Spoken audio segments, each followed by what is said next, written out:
कौन सी राजनीतिक पार्टी से बिलोंग करते हैं? ये इतनी घटनाएं ये किसी राजनीतिक पार्टी का एजेंडा है? महिला कोच को आज एफआईआर करे हुए 1 महीने से ऊपर हो गया है, कुछ नहीं हुआ है। बाबा राम रहीम पर भी इस तरह के आरोप लगे थे, उनके खिलाफ कभी आप खड़े दिखाई नहीं दिए। और राम रहीम जैसा घटिया आदमी कोई नहीं हो सकता, जिसने इसी सरकार ने इसे अंदर किया था। कल को 2024 में इससे फायदा चाहिए तो रोज की रोज पेरोल पे बाहर भेज रहे हैं। मैं संदीप सिंह के और इस खट्टर के खिलाफ हूँ। जो दरिंदा, ये जो घटिया आदमी बाहर अनन लग रहा है संदीप सिंह, ये इसको बर्खास्त किया जाए और गिरफ्तार किया जाए। मेरा इतना ही मुद्दा। आपको डर नहीं लगता सरकार से? मेरे पीछे गाड़ियां भेजी जाती हैं, मेरी गाड़ी के पीछे गाड़ियां लगाई जाती है। एक्सीडेंट करने की 2 बार कोशिश हो चुकी है। मेरा डर खत्म हो लिया और मन ने डर नहीं लगता इन तो डरते होंगे कोई और। पीछे गाड़ियां, मैं तो कई दिन का इंसिडेंट है, मैं तो प्रूफ के साथ दे सकती हूँ। तो आप ये भूल गए आप महिला हैं, रात को भी चलना होता है। जिस तरह से आप पूरे आंदोलन को खड़ा करने में जुटी हुई हैं, सामना मंत्री से है, किस तरह मुकाबला कर पाएंगे? और नहीं, जब तक नहीं मरती नहीं मैं लड़ूंगी मैं तो। और मेरा बिगाड़ लियो के बिगाड़ोगे।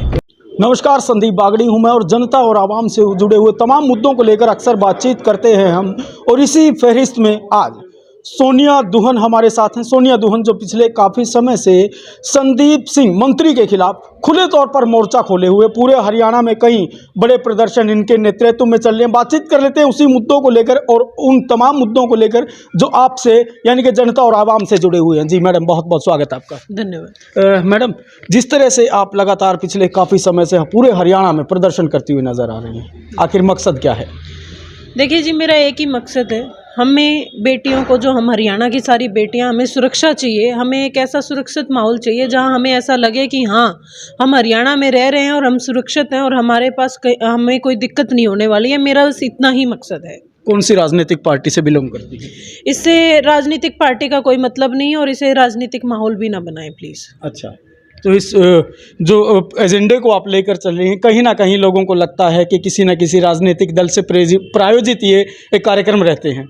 एक बात बताइए मुझे, वो जो हमारी बहन है महिला कोच, जो हमारे सारे पहलवान हैं, और जो करनाल से घटना हुई, महेंद्रगढ़ से हुई, मेरी तो छोड़ ही देते हैं, हिसार से हुई भी, मैं तो जुम्मा साइड कर देती हूँ अपने आप को।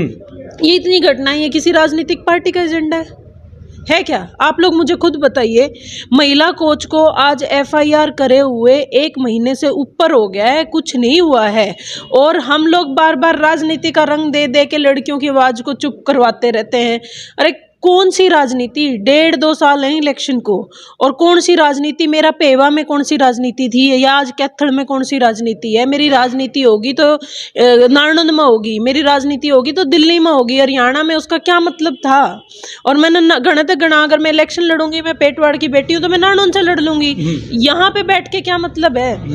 मैंने उस आदमी का विरोध किया, इसलिए किया क्योंकि मैं एक लड़की और एक छोरी पैदा हो रही हूँ, और लड़की होने के नाते तो मेरा जन्म सिद्ध अधिकार है कि जब कोई आदमी एक दूसरी लड़की के साथ या दूसरी महिला के साथ गलत कर रहा है तो आवाज़ उठाना मेरा कर्तव्य है, मेरा नैतिक धर्म है और लोकतांत्रिक धर्म है, राजनीति नहीं है। पिछले काफ़ी समय से वो कोच जिसने संदीप सिंह पर आरोप लगाए हैं, मामला अभी विचाराधीन है, पुलिस जांच करी है। उसी ने खट्टर पर भी जो है ये कह दिया कि वो लोग अच्छी तरह से काम नहीं कर रहे हैं। दूसरे लोगों को भी कह दिया है ये लोग वहाँ पर मेरी सुनवाई नहीं हो रही है।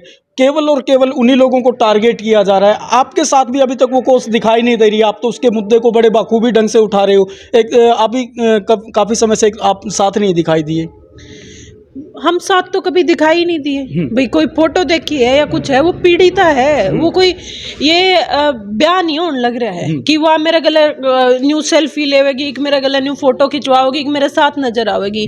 वह पीड़िता है और उसने जो उस 354A, 354 और 509 में पीड़िता है, वो कैसे किसी के सामने आएगी? और वह बेचारी कितनी सामने आवेगी? वो आन तो लग रही है रोज। मेरे गले तो उनके फादर परसों जज्जर में थे, उसके फादर थे मेरे गलत जज्जर में प्रदर्शन में।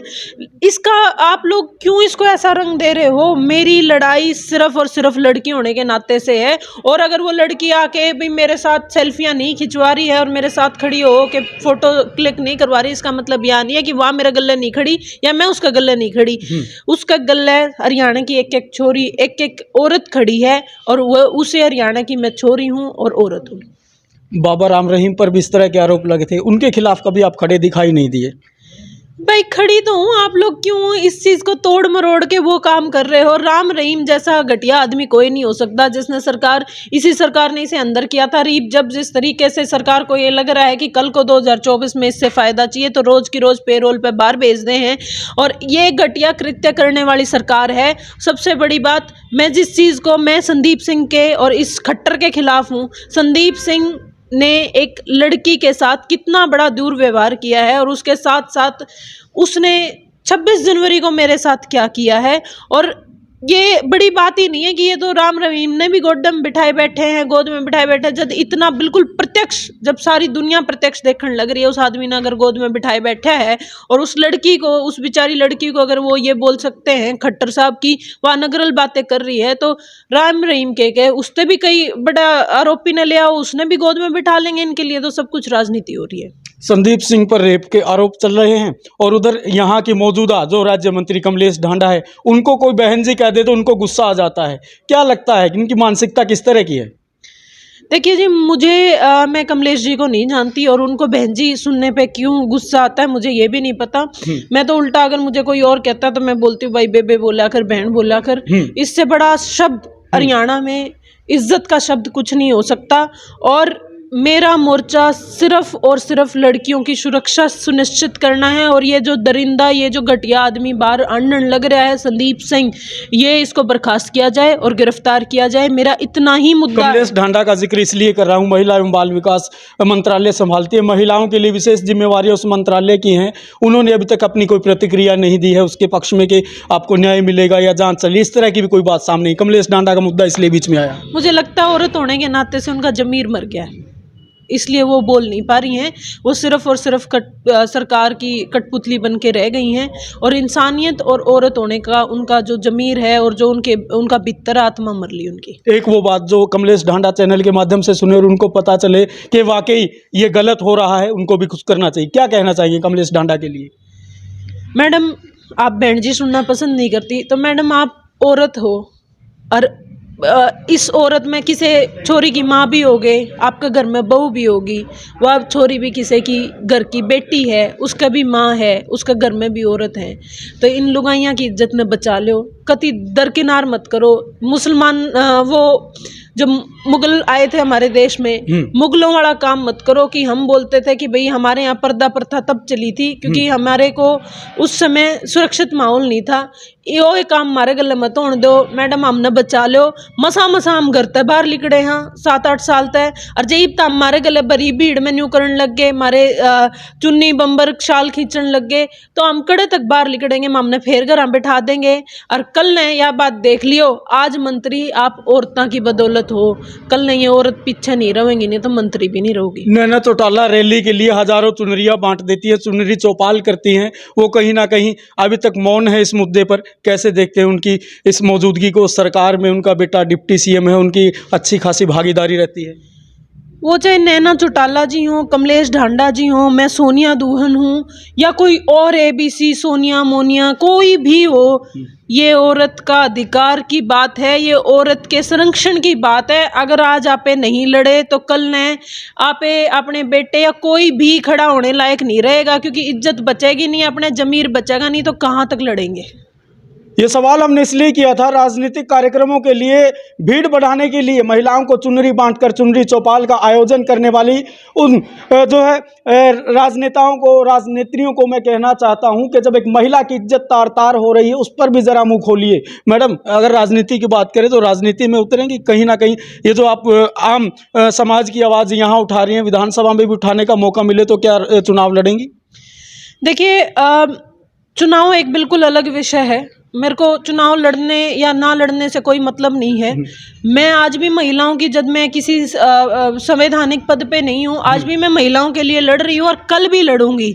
हर उस महिला के लिए लड़ूंगी, हर उस औरत के लिए लड़ूंगी जिसने कहीं ना कहीं आवाज़ उठाई है। क्योंकि अपने समाज में, हरियाणा में दिक्कत क्या है, अजारा में तो एक छोरी बोल रहे है, जब आप बोल रहे हैं तो उसने पूरी दुनिया लाग जाए चुप करान। अब फिर भी वह जो चुप नहीं होती वह लड़ती रहे, फिर उस पर उल्टी सीधी इल्जाम लगाने की कोशिश हो जो कर मेरे पकड़ने लग रहे हैं या हमारी महिला कोच पकड़ने लग रहे हैं या बाकियां पकड़ने लग रहे हैं।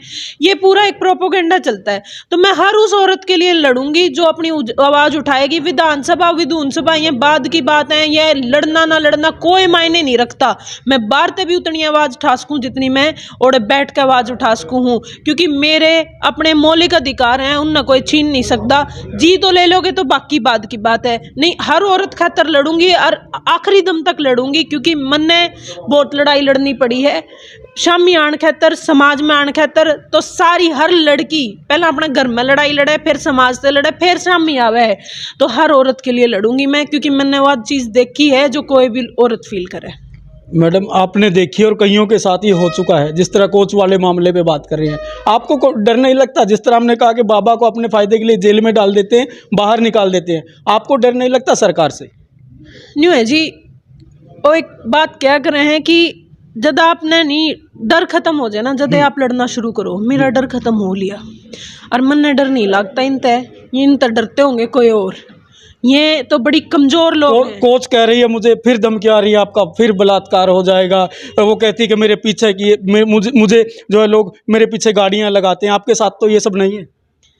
मैंने कहा है ये बात, मेरे पीछे गाड़ियां, मैं तो कई दिन का इंसिडेंट है, मैं तो प्रूफ के साथ दे सकती हूँ। मेरे पीछे गाड़ियां भेजी जाती हैं, मेरी गाड़ी के पीछे गाड़ियां लगाई जाती है, एक्सीडेंट करने की 2 बार कोशिश हो चुकी है।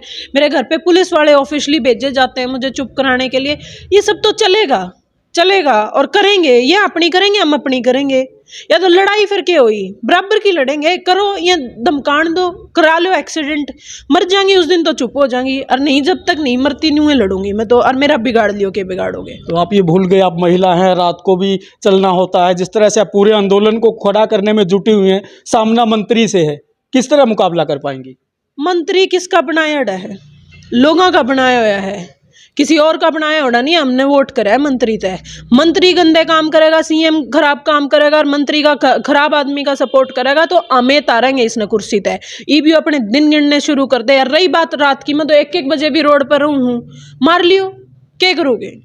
और कोई खड़ा हो जाओगा, एक सोनिया मर जाएगी दूसरी सोनिया पैदा हो जाएगी, एक कोच मर जाएगी दूसरी कोच पैदा हो जाएगी। ये कौन ही चुप होती, ये तो लड़ेंगी, क्योंकि इनने बेरा पट गया। लड़े सुरक्षा है, चुप रहने सुरक्षा नहीं है। यहाँ पे कैथल में सोनिया दुहन पहुंची है।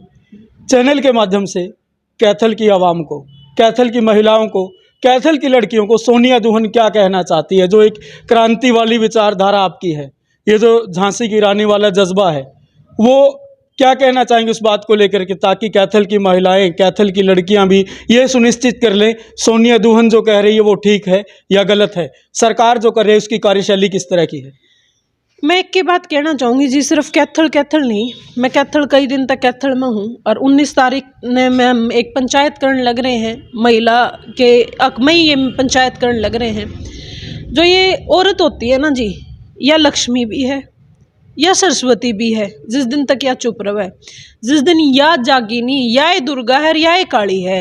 और एक एक औरत में दुर्गा है, एक एक औरत में काली, और एक एक औरत झांसी की रानी है। तो ये जागरण का टेम आ गया है, दुर्गा काली और झांसी की रानी बनने का टेम आ गया है। नहीं सरस्वती बने और लक्ष्मी बने काम नहीं चल रहा है। घर तब बाहर आओ, लड़ो, ठहरे ठाओ। और एक बात बता दूं, 19 तारीख तक बाद और यू आदमी कैथल में बढ़ के दिखा दियो संदीप सिंह, ये औरतें इसने लठे लेंगी।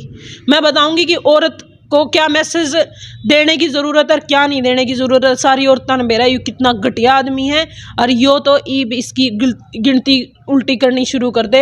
मैं सारियां दा हाथ जोड़ के विनती करूंगी, 19 तारीख ने सेक्टर 18 में सारे जने पहुंचो, ताकि अपनी यह लड़ाई बड़ी हो सके और इस सरकार ने संदेश जा सके कि इसे जो ये घटिया आदमी है, जो ये बलात्कार जैसे चीज़ों में लिप्त लोग हैं, इनको बचाना अब सरकार के लिए मुमकिन नहीं है। ये तो अब काटने पड़ेंगे, नहीं तो हम काटेंगे इन्हें। तो गौर से देख लीजिए इस चेहरे को, सोनिया दुहन जो पिछले काफी समय से अपनी इंकलाबी विचारधारा को लेकर महिलाओं को जागृत करती हुई नजर आ रही है। और कैथल में जो महिलाएं हैं, लड़कियां हैं, इनके विचारधारा से इत्तेफाक रखती हैं और जो ये सोचती हैं कि सही को सही और गलत को गलत कहना चाहिए, ये समय वो है जब अपने आप को साबित करने का है, क्योंकि जब ये घर से निकल सकती हैं तो आप क्यों नहीं। और इसीलिए हमने उन तमाम सवालात पर चर्चा की है जो सवालात आपके जहन में है। तो इसी तरह की तमाम जानकारी के लिए जुड़े रहिए मेरे साथ। संदीप बागड़ी हूँ मैं।